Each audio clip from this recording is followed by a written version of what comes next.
आज की हमारी इस वीडियो का टॉपिक है प्रॉब्लम रिटर्न ऑन इन्वेस्टमेंट, या जिसको हम ROI बोलते हैं। यानी कि इस क्वेश्चन के अंदर हम या वीडियो के अंदर हम आज एक रिटर्न ऑन इन्वेस्टमेंट के ऊपर एक प्रॉब्लम करने जा रहे हैं। सबसे पहले हम देखते हैं कि रिटर्न ऑन इन्वेस्टमेंट से मुराद क्या है। जिस तरह हमने पिछली वीडियो के अंदर देखा था कि return on investment is use to measures gain और loss generated by an investment relative to amount invested. यानी कि अगर आपने किसी चीज़ के ऊपर कोई इन्वेस्टमेंट की हुई है, पैसे खर्च किए हुए हैं, तो उसके खर्चने से आपका वो जो इन्वेस्टमेंट है वहाँ से आपको जो गेन और लॉस आ रहा है वो कितना आ रहा है अपनी इन्वेस्टमेंट के हिसाब से, उससे रिलेटिव, तो वो जो चीज़ कैलकुलेट करने के लिए यूज़ की जाती है वो ROI को यूज़ किया जाता है। इसके हमने एक एग्जांपल भी ली थी। अब हम यहाँ पे देखते हैं कि वो फार्मूला जो हमने यूज़ किया था उस एग्जांपल के अंदर वो क्या था कि वो था ROI is equal to net profit divided by cost of investment multiply by 100। और ये ROI हमेशा परसेंटेज में ही कैलकुलेट की जाती है या शो की जाती है। यहाँ पे हम एग्जांपल नहीं कर रहे बल्कि डायरेक्ट क्वेश्चन के ऊपर चलते हैं और क्वेश्चन को सॉल्व करना स्टार्ट करते हैं। जब हम क्वेश्चन पे आते हैं तो हमें बताया गया है कि जी एक आतिफ कॉरपोरेशन है जिसके डिफरेंट डिवीजन्स हैं डिफरेंट प्रोडक्ट्स के लिए। उसके बारे में इंफॉर्मेशन हमें दी गई है कि दो जो डिवीजन्स हैं इस तरह के, उनकी कुछ ये वाली हमारे पास एग्जांपल इंफॉर्मेशन है डिवीजन एक्स की और डिवीजन वाई की।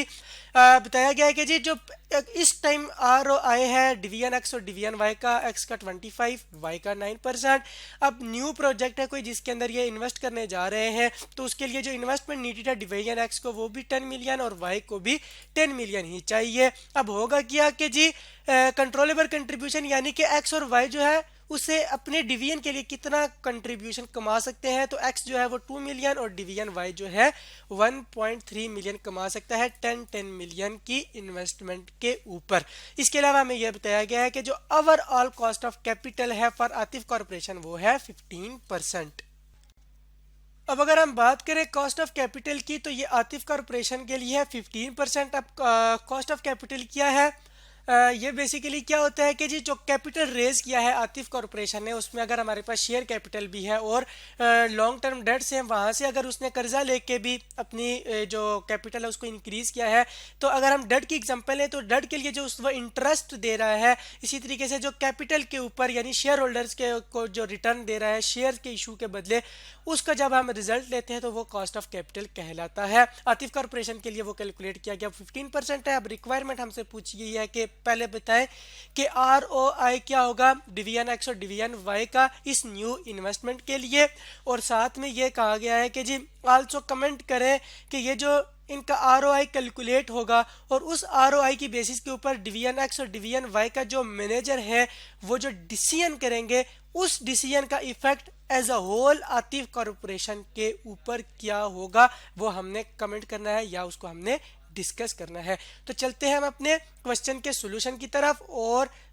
सबसे पहले ROI को कैलकुलेट करते हैं। ये जो न्यू प्रोजेक्ट है इसके लिए डिवीजन एक्स और डिवीजन वाई के लिए, यहाँ हम देख सकते हैं डिवीजन एक्स और डिवीजन वाई के लिए हमने ROI कैलकुलेट करना है, वो हमने ROI भी लिख लिया, और उसके लिए जो फार्मूला इसके लिए बनता है वो भी हमने लिख लिया कि कंट्रोलेबल कंट्रीब्यूशन कितना होगा और इन्वेस्टमेंट नीडेड कितनी होगी, फिर उसको मल्टीप्लाई बाय 100 करेंगे तो ROI जाएगा डिवीजन एक्स और डिवीजन वाई बोथ के लिए। सबसे पहले हम डिवीजन एक्स के लिए जो इसकी अमाउंट है वो रिकॉर्ड कर लेते हैं अपने क्वेश्चन को देखते हुए। 10 मिलियन और 2 मिलियन को रिकॉर्ड करते हैं। तो कंट्रोलेबल कंट्रीब्यूशन की जगह 2 मिलियन और इन्वेस्टमेंट नीडेड की जगह हमने 10 मिलियन यहाँ पे लिख लिया है।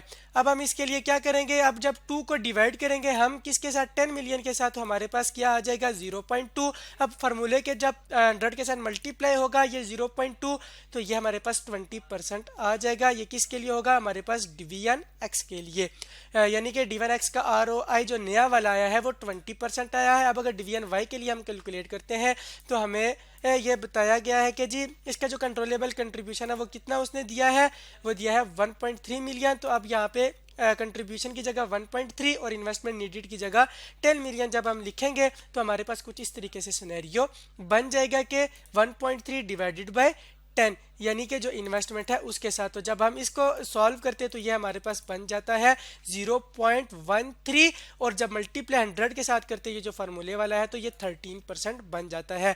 तो इस तरह हमारे जो क्वेश्चन की पहली रिक्वायरमेंट थी वो हमने यहाँ पे पूरी यहाँ पे देख ली कि डिवीजन एक्स के लिए हमारे पास 20% है और डिवीजन वाई के लिए हमारे पास 13% यानी 13% है। अब अगर क्वेश्चन के दूसरे स्टेप की तरफ या दूसरे रिक्वायरमेंट की तरफ जाएं तो वो हमें कह रहा है कि जी ओवरऑल आतिफ कॉर्पोरेशन के ऊपर इस डिसीजन का, ये जो इस आरओआई की बेसिस के ऊपर करेंगे, इसका क्या इफेक्ट होगा, तो वो अभी हम देखते हैं। सबसे पहले अगर डिवीजन एक्स की बात करें तो इसका जो मैनेजर होगा वो ये देख रहा है कि जी मुझे तो जो नया प्रोजेक्ट है वहां से सिर्फ 20% रिटर्न मिल रहा है, यानी मुझे प्रॉफिट जो हो रहा है वो 20% होगा।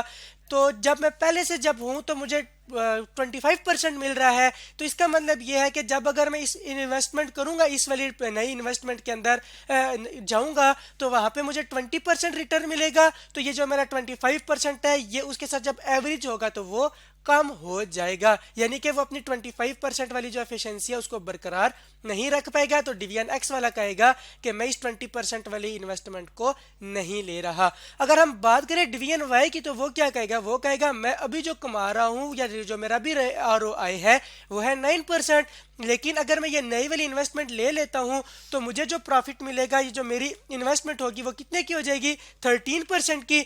तो इसलिए वो कहेगा कि मेरी जो ओवरऑल इन्वेस्टमेंट है, सॉरी आरओआई है जो हुआ 9% से इंप्रूव कर जाएगी, यानी कि मैं फायदे में चला जाऊंगा। तो इसलिए वो क्या करेगा कि वो 13% वाली इन्वेस्टमेंट को ले लेगा।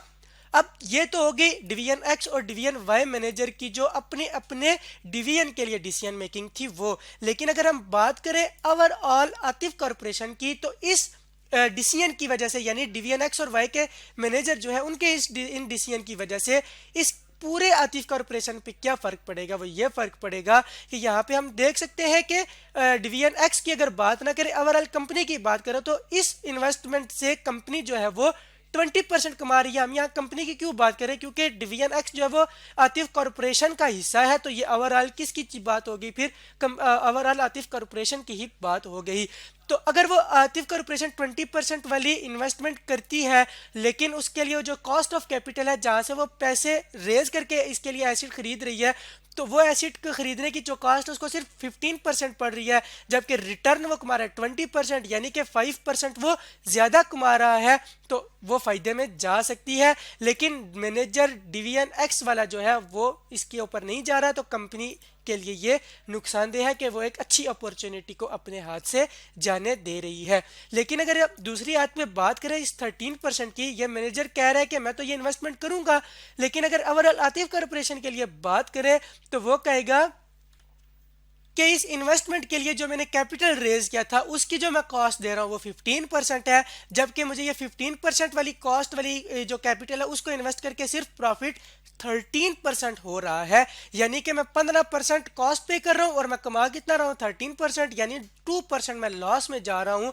तो कंपनी कहेगी कि मैं इसमें इन्वेस्टमेंट नहीं करूंगी। तो इसका मतलब ये हो गया कि अगर ओवरऑल बात करें तो कंपनी जो है उसको डिवीजन एक्स के अंदर इन्वेस्ट करनी चाहिए और आतिफ कॉर्पोरेशन को डिवीजन वाई में ये जो है इन्वेस्टमेंट नहीं करनी चाहिए, क्योंकि उसको नुकसान होगा या उसका जो कॉस्ट है वो भी पूरी नहीं होगी। लेकिन अगर हम डिवीजन वाइज बात करें तो हमारे पास क्या है कि डिवीजन एक्स वाला मैनेजर नहीं करेगा, क्योंकि उसका जो अपना डिपार्टमेंट डिवीजन है जिसके लिए वो रिस्पॉन्सिबल है उसका आरओआई कम हो जाएगा, जबकि डिवीजन वाई वाला जो मैनेजर है वो उसके अंदर इन्वेस्टमेंट करेगा। क्यों? क्योंकि उसका जो आरओआई है वो इंप्रूव कर जाएगा और इससे वो अपनी एफिशिएंसी को अच्छे से शो कर सकता है। तो आज के इस वीडियो के अंदर हमने सीखा कि रिटर्न ऑन इन्वेस्टमेंट जब हम कैलकुलेट कर रहे होते हैं डिवीजन्स के लिए तो उसके डिवीजन के ऊपर क्या फर्क पड़ता है और ओवरऑल कंपनी के लिए उसका क्या असर होता है।